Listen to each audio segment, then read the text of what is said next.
Oh, okay, we're recording. Okay. So Bob Heilig talks about this strategy called taprooting. And taprooting, it's not, he didn't like make it up. It's a thing. It's been around. And it's not to be confused with what they call stacking. So for those of us who have been here for a while, you know that we like to grow our organizations wide, meaning that you want to add a lot of level ones. And then sometimes people will try to build their outside legs. So we have primary legs, which is basically your biggest runner is your primary leg. So your deepest levels, I guess, is your primary leg. And then, as part of the compensation plan, that we have to have a certain amount of points outside that primary leg for each rank that we want to get to. And the reason for that is because Plexus wants to make sure that you are training and leading everybody on your team that wants to run this business. So you're not just taking that primary leg, which most of the time could be like a husband and wife team. So if you take Adam and I, for example, if I were to do stacking, I would take Adam and sign him up under me as a level 1. And then instead of myself signing up ambassadors as level 1, I stack them under Adam to build that leg. Okay. That's not recommended. You can do that when you're trying to build an outside leg, but your primary leg should come from somebody that you are trying to develop and help as a leader. And then you build those, you have to rank up to certain ranks, you have to have certain amount of points in those outside legs to ensure that you are training everybody equally. You're not focused just on one leg. So it wouldn't be good if I just focused on Adam's leg and just built his leg really deep and not even worried or cared about what everybody else was doing. So that prevents that. So that's why we need those points outside of that primary leg. So that's stacking. So that's like if I just signed a level 1 new person, and I had somebody else that was interested in coming on that I personally reached out to or reached out to me and wanted to join. If I took that person and put them under my brand new level 1, that would be stacking. Taprooting is different. Taprooting is taking the people that are either already on your team or people who are brand new recruits and tapping into their network with them and teaching them how to do this as a business. So it's a lot of, for lack of a better term, hand-holding to really just walk that person through step by step to help them reach out to the people in their network and grow their businesses. So I hope that makes sense, the difference between stacking and taprooting. So taprooting is people who have their own network and you are helping them build, you're leveraging their network. So, and he says this is a great way to motivate. So if you are somebody who has a team already and your team they're not motivated. They like their products. They order their products every single month, but they are not motivated to share or do this as a business for whatever reason. Taprooting is a great way to kind of light that fire. But he explains it as, he says it's close to impossible to motivate people on your own. Like he said, you can't motivate top down. You can't be the person that's like, we're going to do this. Come on, let's go. It's going to be great. And then expect people to catch that fire with you. But the way to motivate somebody or a team that is not otherwise motivated is by taprooting. So you start that fire at the bottom and then it kind of burns up. So that's one of the reasons that he recommends doing it. So it's not, it's to kind of create that momentum on your team. So this is really great for those of us who have been doing this for a while. We have big teams and we want to kind of ignite that fire in somebody. So it's a great strategy. So he said, your business, and we all know this to be true, your business starts out as a personal development program. Like we always say that. Network marketing is personal development with a compensation plan. But he said at some point, and usually it's at like gold and beyond, if you only focus on your personal growth, it's only going to get you so far. And you have to learn how to make that shift from your own personal growth to leadership development. Like you are doing your own growing, but you're going to have to get to a point in your business where you have to shift into a leader and take on that leadership role. And taprooting is one of the ways to do that.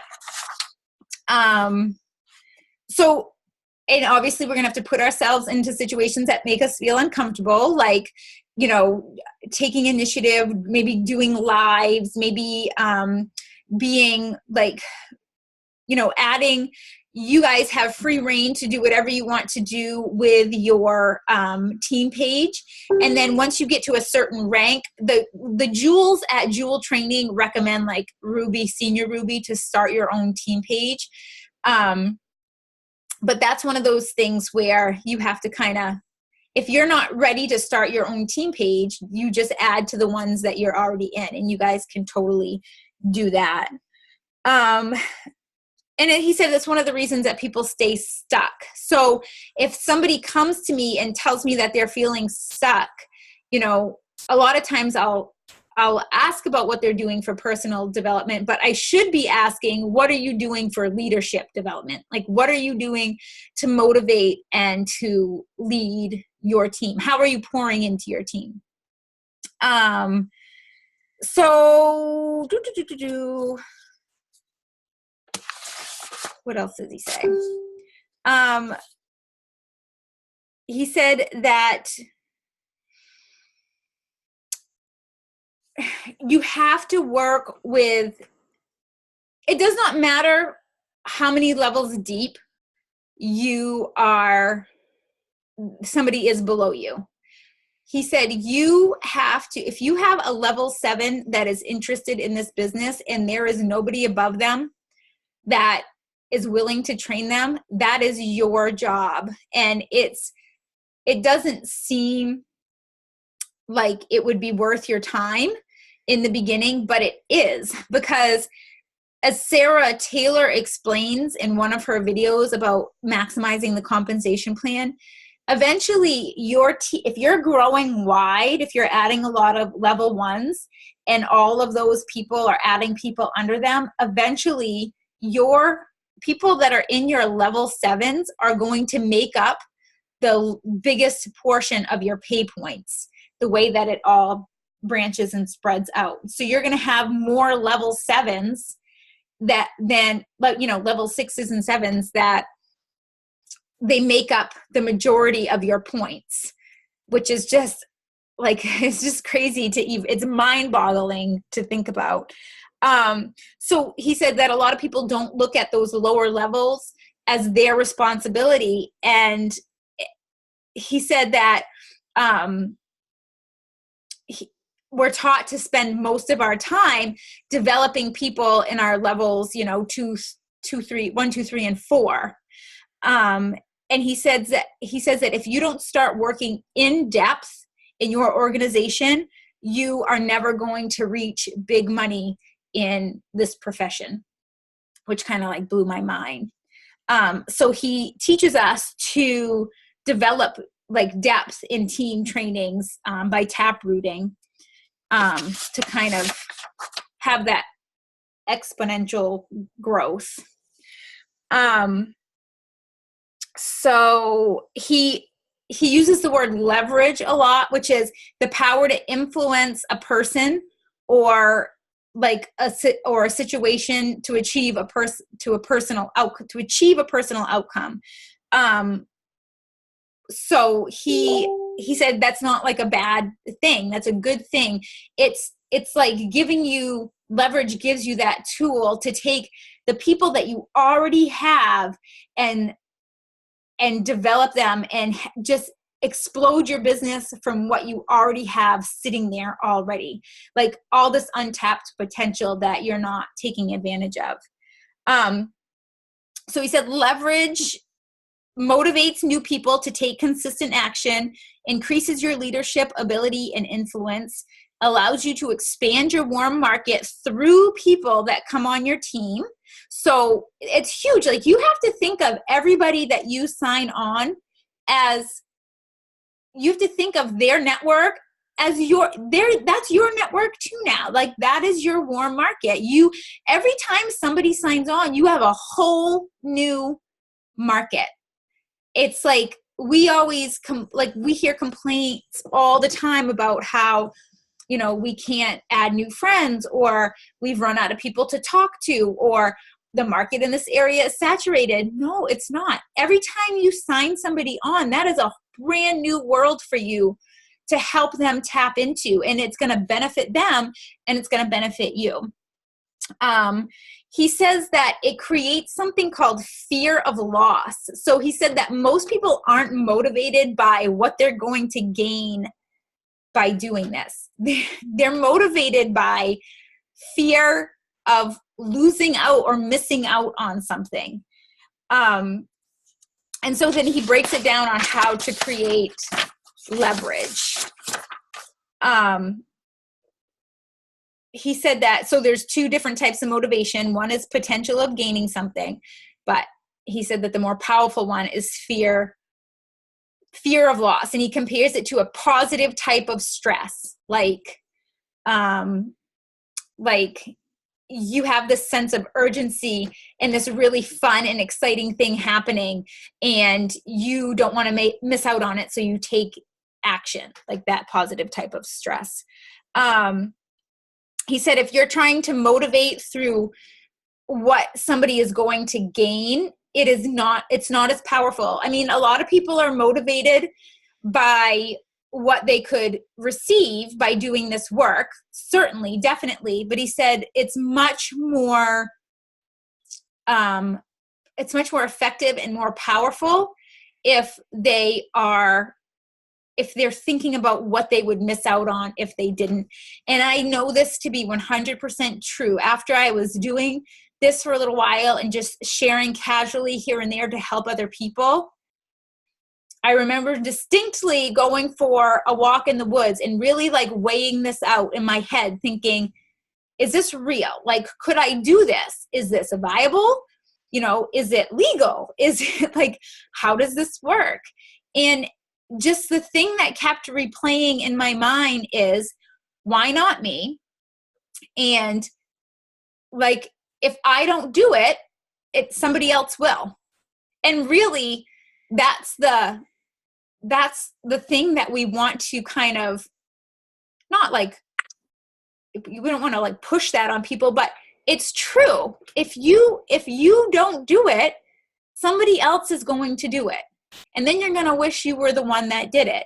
And the perfect example of that would be, I know there has to be so many people who started out with us, joined this team when it first came into the area, and then stopped at the first sign of disappointment or frustration or a lull, or thinking that they had run out of people, and they are absolutely kicking themselves, because the people that can hold out and understand that this is a season and it's going to get better, those are the people that win out in the end. It's just patience, persistence. So that's the type of fear of loss that he's talking about.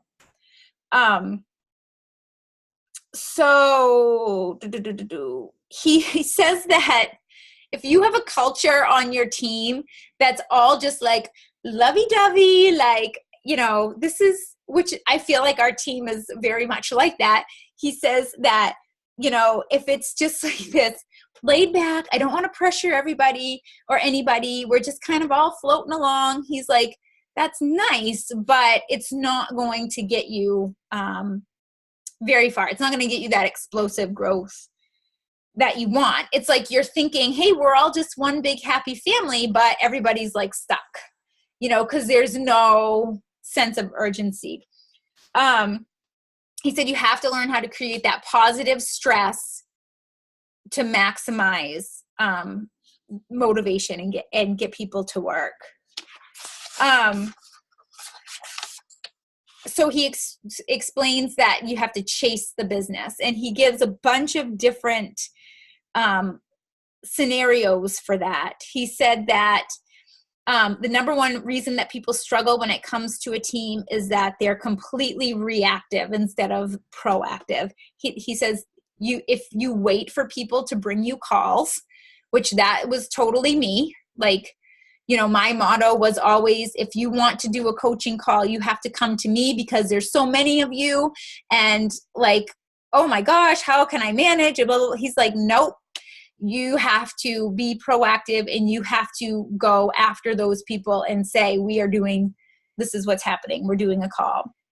He says, if you wait for people to come to them for meetings and trainings, again, my bad, totally me. Like, I'm not being proactive with those people. I'm not saying like, let's hop on a call, you and me, you know, Friday, let's do this. I'm always waiting for people to come to me. And it's kind of, you know, I just kind of thought that's like, how would I manage my time if was doing all of this, you know, or I don't want to chase people. I don't want to drag people along with me. I want people to be self-motivated. And he's like, people aren't. You have to be the fire for them, and eventually they will be motivated, but you have to spark that in them.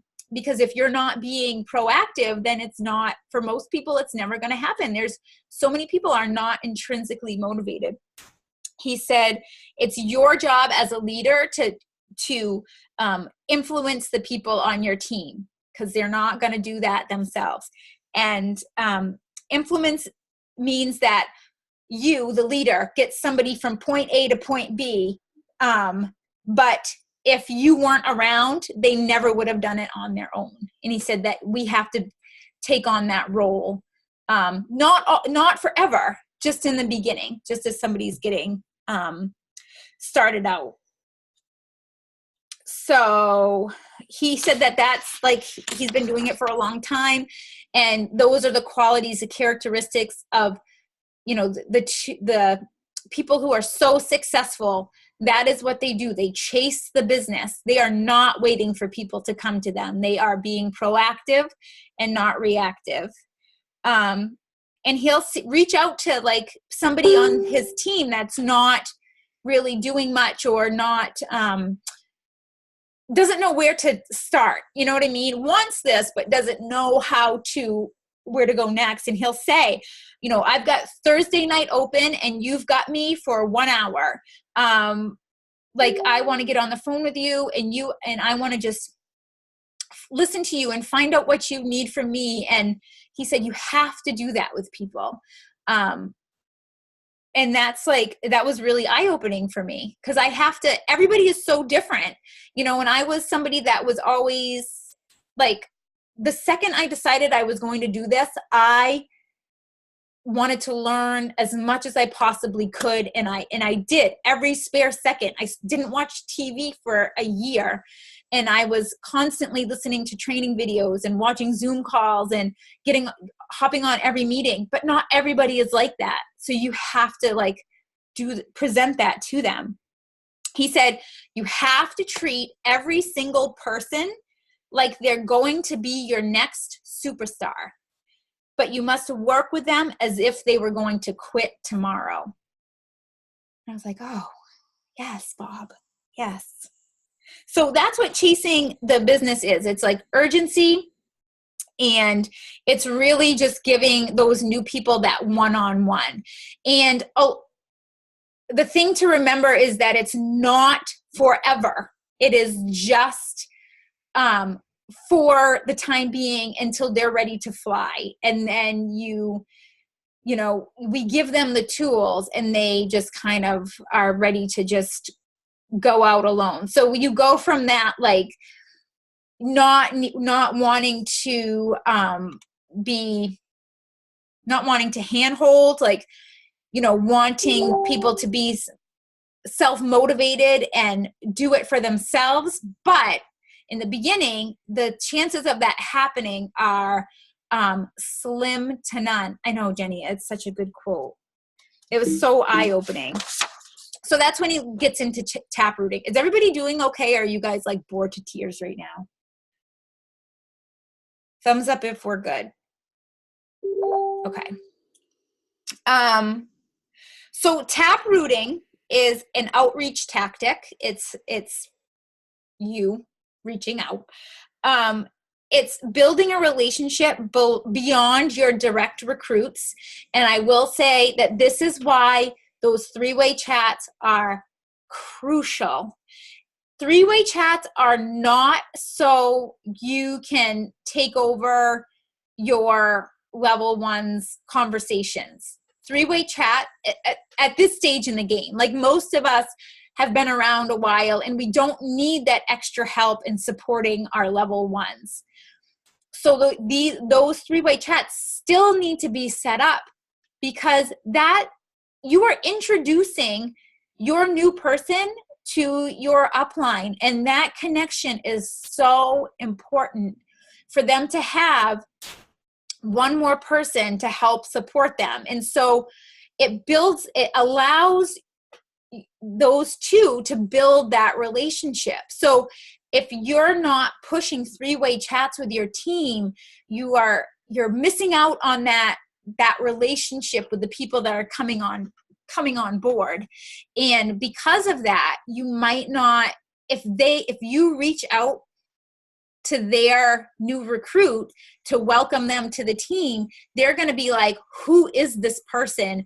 How did they get my name? Why are they talking to me? Like, it's going to surprise the heck out of them. And I've done that before. Like a couple months ago, I made it a point to just reach out to every new person on the team and just welcome them and say, we're glad you're here. I'm here as an extra level of support for you. I'm happy to share my story with you if you're interested. And I got most of the time I got crickets. And then, and then after that, I just got like, thanks, period.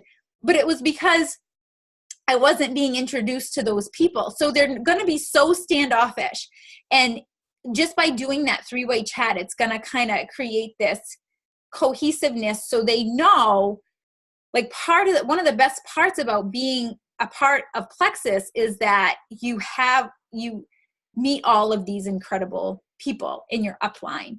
And like, I can tell you that the people in our upline, like Jamie is amazing. And she is like sunshine in everybody's life. And if I didn't introduce my people to her, they would be missing out on the awesomeness that is Jamie. And then I get to benefit from having a relationship with Darcy, and then Megan and Laura and Emily. Like, I love them all. And I was introduced to them all. And so by the time I finally got to meet them in person, I felt like I knew them. And I feel like we've lost that. So you want to make sure that, you are building a relationship beyond your direct recruits. And then he said that you have to be talking to every new person who you bring in and helping them find someone new, and then helping that person find someone new, even if that team member is 3, 4, or 5 levels down. So it's the tap rooting, he said, is the perfect demonstration of how to chase the business. So you're creating a new network with the new person that comes on, and you're helping them be successful. And that's the fastest way to motivate, because what it does is this. So if you have, let's say you have a level 1 that just likes to take the products. Let's say that they order the products occasionally. They're not super consistent.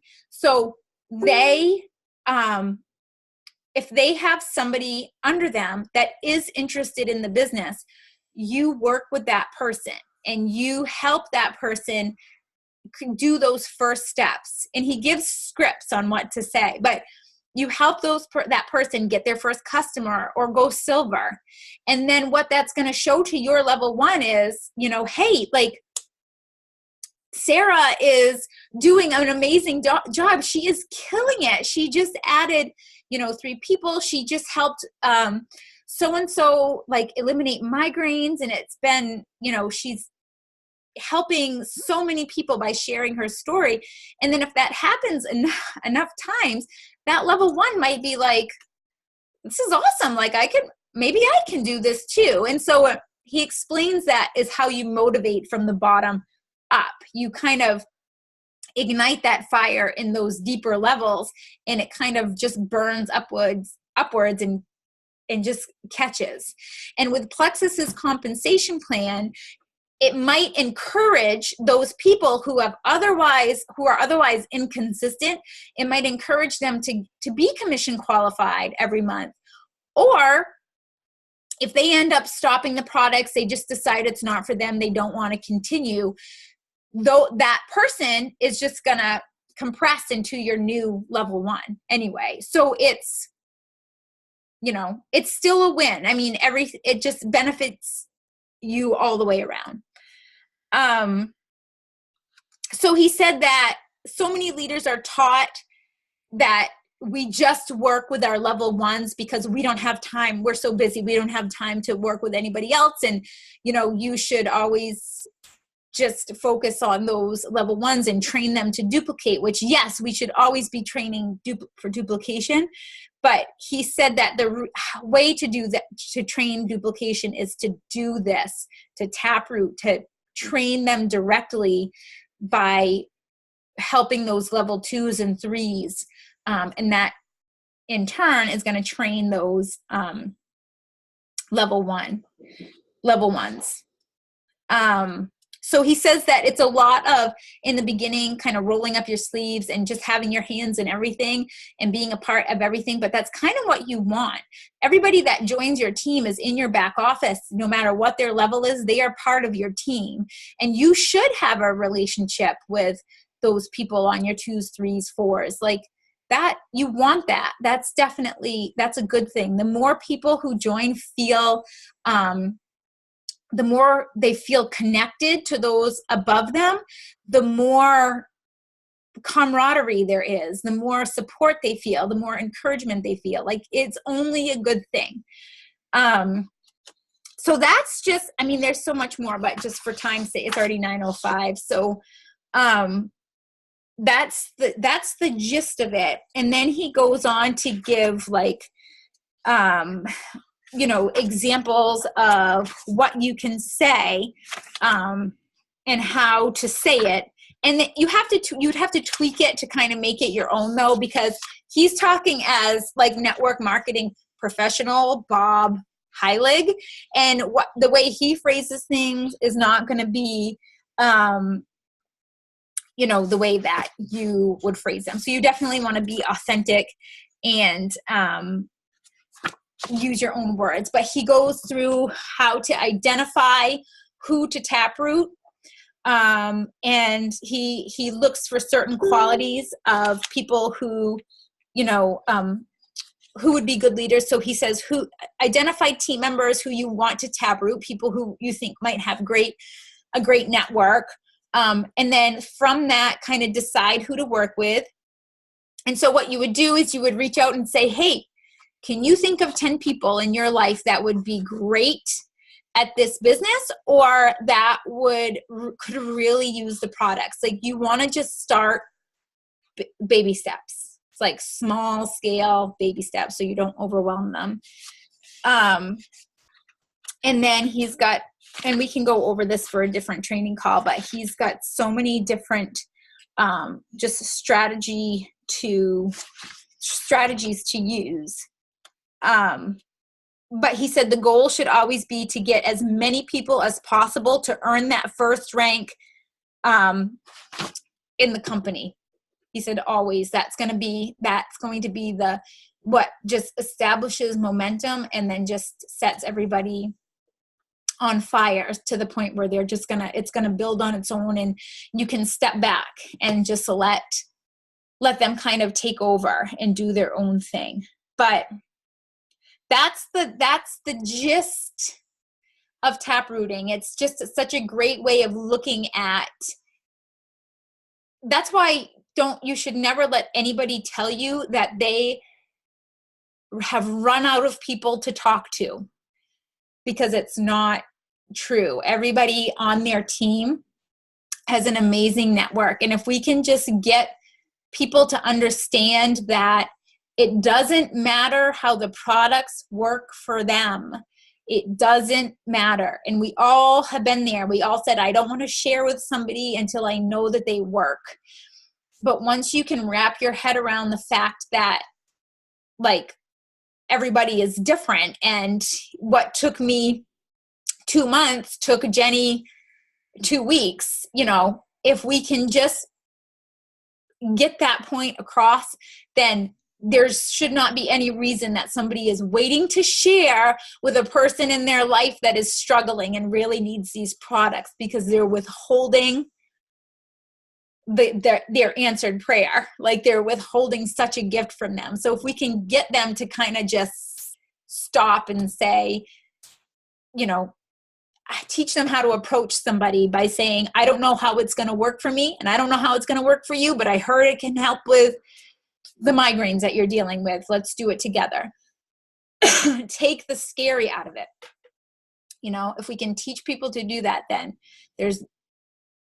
everybody's teams would just be on fire. So that's all I have for tonight. And then maybe we can just go over some of the scripts and stuff on how he kind of approaches people and figures out who to, how he selects who to taproot. But I know Brooke Hemingway does this and has had amazing, she's close to is she double diamond? If she's not double diamond, she's close. And that's how people can get to diamond and then re-enroll under themselves and go through all the ranks again. Like, you think, how could they possibly know that many people? Well, they don't. They use taprooting. That's how you do it. So, do you guys have any questions? That was a lot of info. I hope it was helpful. The other thing is that if you guys want to do, I'm willing to stay on a little longer to do just some reach outs if you guys want to do that. But I think definitely make sure that you're following up with your people that are doing the 3-day blitz, and just touch base with each one of them and ask them if they're able to follow along okay. If they have any questions so far, I would make sure that you are in constant contact with them over these next 3 days. Don't go through the whole blitz and then only touch base with them at the end. Definitely you want to make sure that they are kind of engaged and learning as they go. And I think that's all for now. Jamie, do you have anything to add? I don't even know if you're there. Are you still there?